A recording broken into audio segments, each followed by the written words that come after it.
الحمدللہ رب العالمین والصلاة والسلام علی سید المرسلین اما بعد فاعوذ باللہ من الشیطان الرجیم بسم اللہ الرحمن الرحیم الصلاة والسلام علیک یا رسول اللہ وعلی آلک واصحابک یا حبیب اللہ الصلاة والسلام علیک یا نبی اللہ وعلی آلک واصحابک یا نور اللہ۔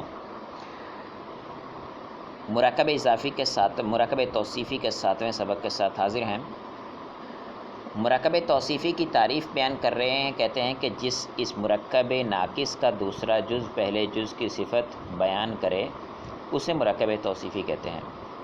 صفت کے ساتھ بریکٹ میں انہوں نے لکھا ہے اچھائی یا برائی، تو صفت اچھی ہو یا بری صفت ہی ہوگی۔ ایسا نہیں ہے کہ ہم کسی کے اوصاف بیان کریں تو وہ اچھے ہوں۔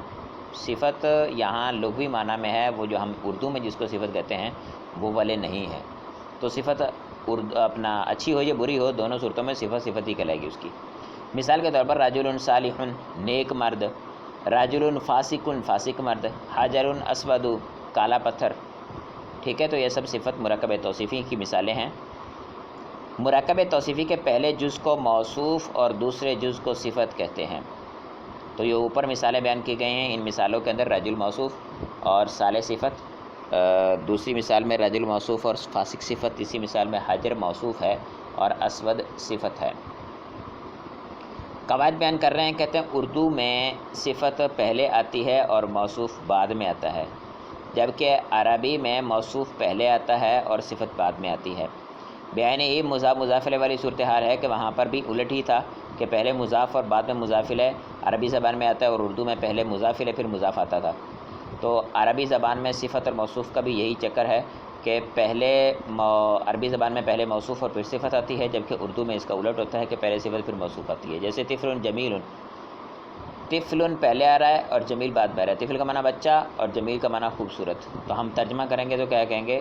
خوبصورت بچہ، بچہ خوبصورت ترجمہ نہیں کریں گے۔ نمبر 2، کہتے ہیں کہ صفت کبھی مفرد ہوتی ہے اور کبھی جملہ۔ صفت اگر مفرد ہو تو 10 چیزوں میں اس کا موصوف کے مطابق ہونا ضروری ہے۔ پہلے نمبر پر تو یہ ذہن میں رکھے کہ صفت ہمیشہ مفرد نہیں ہوتی، صفت کبھی جملہ بھی ہو سکتی ہے، لیکن اگر مفرد ہو صفت، اگر مفرد یہاں پر مرکب کے مقابلے میں ہے، یعنی مرکب نہ ہو، تو اس صورت کے اندر 10 چیزوں کے اندر مطابقت ضروری ہے۔ وہ 10 چیزیں کون کون سی ہیں؟ افراد، تثنیہ، جمع، رفع، نصب 4، 6 ہو گئی۔ تذکیر، تانیث، تعریف اور تنکیر 4 اور 6 10، ٹوٹل 10 چیزیں ہیں، لیکن بیک وقت 5 چیزوں کے اندر مطابقت ضروری ہوگی۔ افراد، تثنیہ، جمع میں سے کسی ایک چیز میں مطابقت ہوگی، رفع، نصب، جر میں سے کسی ایک چیز میں مطابقت ہوگی، تذکیر و تانیث میں سے ایک چیز میں مطابقت، اور تعریف و تنکیر میں سے بھی ایک چیز میں مطابقت ہے۔ ٹوٹل 5 چیزوں میں بیک وقت مطابقت ہوگی۔ افراد تثنیہ جمع کی مثال دے رہے ہیں، کیسے؟ رجل عالم، رجلان عالمان، رجال علماء۔ رجل واحد تھا تو عالم بھی واحد، رجلان تثنیہ تو عالم بھی تثنیہ عالمانی ہو گیا، اور رجال جمع ہے تو علماء بھی جمع ہو جائے گا۔ رفع نصب جر کے اندر بھی ایسے ہی ہے، رجل عالم، رجلن عالمن، رجلین عالمین۔ رجل پہ رفع ہے تو عالم پہ بھی رفع، اور رجل اگر حالت نصبی میں ہے تو عالم بھی حالت نصبی میں، رجل حالت جری میں ہے تو عالم بھی حالت جری میں ہوگا۔ تذکیر و تانیث میں مطابقت ضروری ہے، رجل عالم، امرأۃ عالمۃ۔ اگر رجل مذکر ہے تو عالم کی صفت جو ہے یہ بھی مذکر لے کے ہے۔ امرأ اگر مؤنث ہے تو عالم صفت جو ہے اس کو بھی ہم نے مؤنث استعمال کیا۔ تعریف اور تنکیر کے اندر بھی مطابقت ضروری ہے، جیسے رجل عالم، الرجل العالم۔ رجل نکرہ ہے تو عالم بھی نکرہ، لیکن رجل اگر معرفہ ہو گیا تو عالم پر بھی الف لام لگا کر اس کو بھی معرفہ کرنا ضروری ہے، وگرنہ وہ اس کی صفت نہیں بن سکتا۔ نمبر 3، کہتے ہیں صفت اگر جملہ ہو تو اس میں موصوف کے مطابق ایک ضمیر کا ہونا ضروری ہے، جیسے جاء رجل ابوہ عالم۔ یہ پیچھے جو قواعد بیان کیے انہوں نے مفرد کے تھے، تو اگر جملہ ہو صفت تو اس کے اندر ایک ضمیر کا ہونا ضروری ہے جو موصوف کے مطابق ہو، جیسے جاء رجل ابوہ عالم۔ اب رجل موصوف، ابوہ عالم رجل کی صفت، تو ابوہ عالم میں ابوہ مضاف مضاف الیہ ہو کر مرکب اضافی ہو کر یہ بنے گا مبتدا، عالم خبر، مبتدا اپنی خبر سے مل کر جملہ اسمیہ خبریہ ہو کر رجل کی صفت بنے گا۔ تو یہاں پر ابو کے ساتھ ہو ضمیر موجود ہے جو رجل کی طرف لوٹ رہی ہے، اور رجل مذکر ہے تو ہو ضمیر مذکر ہے، رجل واحد ہے تو ہو ضمیر واحد ہے، ٹھیک ہے، اس کے مطابق ضمیر آ رہی ہے۔ اسی طرح ذہبت امرأۃ ابوہا عالم، اب ذہبت امرأۃ جو ہے یہ مؤنث ہے، تو ابوہا عالم یہ اس کی صفت بن رہا ہے، اس میں ہا ضمیر جو ہے وہ امرا کی طرف لوٹ رہی ہے، تو ہا ضمیر جو ہے وہ مؤنث ہے اور واحد ہے، امرا بھی واحد تو ضمیر بھی واحد، اور امرا مؤنث تو ضمیر بھی مؤنث ہے۔ چوتھا پوائنٹ بیان کر رہے ہیں، کہتے ہیں کہ موصوف اگر غیر عاقل کی جمع مؤنث، غیر عاقل کی یا مؤنث عاقل کی جمع مکسر ہو تو اس کی صفت واحد مؤنث یا جمع مؤنث آتی ہے۔ دوبارہ سنیے، موصوف اگر غیر عاقل، غیر عاقل مطلب غیر ذوی العقول، غیر ذوی العقول کن کو کہتے ہیں؟ ذوی العقول ہوتے ہیں انسان، جن اور فرشتے، یہ تین جو لوگ ہیں یہ ذوی العقول، ان کے علاوہ جتنے بھی پائے جاتے ہیں وہ سارے کے سارے غیر ذوی العقول کہلاتے ہیں۔ تو موصوف اگر غیر عاقل کی جمع مکسر ہو، یعنی غیر ذوی العقول کی جمع مکسر ہو، یا پھر مؤنث عاقل کی ہو، اگر غیر ذوی العقول کی یا مؤنث کی تو بھی وہی مسئلہ ہے، لیکن یا پھر مؤنث عاقل کی ہو یا مؤنث ہوں اور ذوی العقول ہوں، تو ان کی جمع مکسر ہو تو اس کی واحد مؤنث یا جمع مؤنث آتی ہے، صفت اس کی واحد مؤنث یا جمع مؤنث آتی ہے۔ مثال جیسے اشجار مثمر، نساء عاقلات، اب اشجار جو ہے شجر کی جمع ہے، جمع مکسر ہے، جمع مکسر کے بارے میں آپ پیچھے پڑھ چکے ہیں، جمع مکسر کیسے کہتے ہیں؟ جس میں واحد کی بنا سلامت نہ رہے، اس میں واحد کی بنا شجر کی بنا سلامت نہیں رہی ہے، تو اس کی صفت جو لے کے آ رہے، اور اشجار غیر ذوی العقول ہے، تو اس کی جو صفت لے کے آئے ہیں وہ مثمراتن لے کے آئے ہیں، مثمراتن تو واحد ہے، مثمراتن بھی آ سکتی ہے اور مثمراتن بھی آ سکتی ہے۔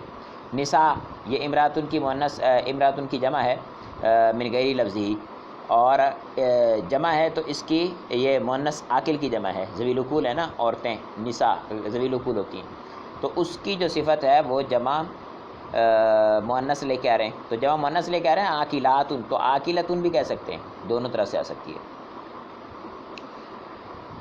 پانچواں پوائنٹ بیان کر رہے ہیں، کہتے ہیں کہ اگر موصوف اگر مذکر عاقل کی جمع مکسر ہو تو صفت واحد مؤنث یا جمع مذکر آتی ہے، یعنی موصوف اگر مذکر عاقل ہو، مذکر ذوی العقول ہو، ٹھیک ہے، ذوی العقول کی جمع مکسر ہو تو صفت واحد مؤنث بھی لا سکتے ہیں، لیکن اگر جمع لانا چاہتے ہیں تو پھر جمع مذکر ہوگی، جمع مؤنث نہیں ہوگی۔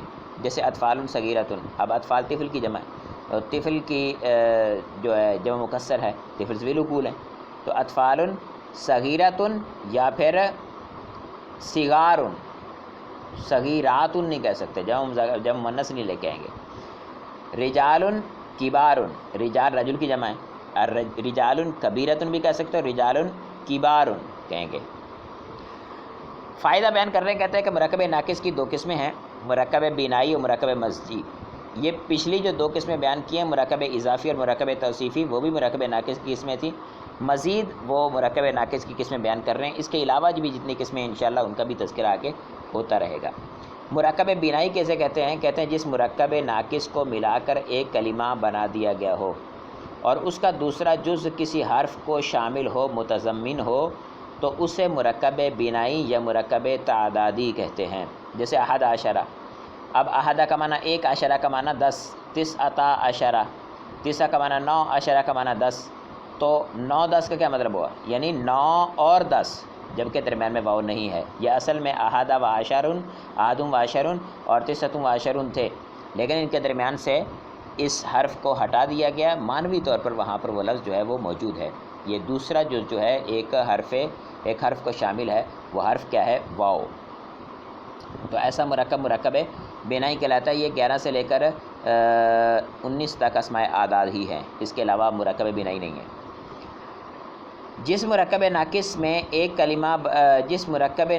کو ایک کلمہ بنا دیا گیا ہو اور اس کا دوسرا جز کسی حرف کو شامل نہ ہو، پیچھے کیا تھا کہ مرکب ناقص کو ایک کلمہ بنا دیا گیا لیکن اس کا دوسرا جز کسی کلمے کو شامل تھا، لیکن یہ کسی حرف کو شامل نہ ہو تو مرکب منصرف کہلائے گا، یہ مرکب مزجی کہلائے گا۔ جیسے بال ابکو، اب بال ابکو جو ہے اس میں بال جو ہے یہ ایک بت کا نام تھا اور بک جو ہے یہ ایک بادشاہ کا نام تھا، تو بال ابک سے ملا کر ایک مرکب بنا دیا گیا اور یہ ایک قلعے کا نام رکھ دیا گیا، ایک شہر کا نام رکھ دیا گیا، اور آج کل یہ بھی شہر موجود ہے، لبنان کے اندر بال ابک شہر موجود ہے۔ تو بال ابک جو ہے یہ اصل کے اندر دو کلمات تھے بغیر اضافت اور اسناد کے اور بغیر شمولیت حرف کے، یہ دونوں مل کے ایک کلمہ بن گئے۔ مرکب توصیفی کا سبق اتنا ہی ہے، بقیہ اس کی جو مشق ہے اور ترجمہ کرنے کا طریقہ ہے وہ ہم اگلی ویڈیو میں پڑھیں گے۔ ایک اور بات ہے جو میں آپ سے عرض کرنا چاہوں گا یہاں پر، وہ یہ ہے کہ ہم نے مرکب اضافی کا پیچھے سبق پڑھا، تو اس میں یہ ذہن میں رکھیے عمومی طور پر علماء کرام یہ قاعدہ بیان کرتے ہیں کہ دو اسم اگر اکٹھے آ جائیں تو ان میں سے پہلا نکرہ دوسرا معرفہ ہو تو پہلا مضاف دوسرا مضاف الیہ ہوتا ہے، اور اگر دو اسم اکٹھے آ جائیں اور دونوں معرفہ یا دونوں نکرہ ہوں تو پہلا موصوف اور دوسرا صفت ہوتا ہے۔ لیکن دونوں معرفہ یا دونوں نکرہ ہوں اور دوسرا صفت بننے کی صلاحیت رکھتا ہو، صفت کا صیغہ ہو۔ صفت کے صیغے کون کون سے ہوتے ہیں؟ اس میں فاعل، اس میں مفعول، صفت مشبہ، اس میں مبالغہ اور اس میں تفصیل، یہ سب صفت کے صیغے ہیں۔ تو دو اسم اکٹھے آ جائے، دونوں معرفہ یا دونوں نکرہ ہوں اور دوسرا اسم صفت کا صیغہ ہو تو اس صورت میں پہلا موصوف دوسرا صفت بنے گا۔ کسی قسم کا کوئی سوال ہو یا کوئی مشورہ دینا چاہتے ہوں آپ تو ڈسکرپشن میں موجود واٹس ایپ نمبر جو ہے اس پہ رابطہ ضرور فرمائیے گا۔ السلام علیکم ورحمۃ اللہ وبرکاتہ۔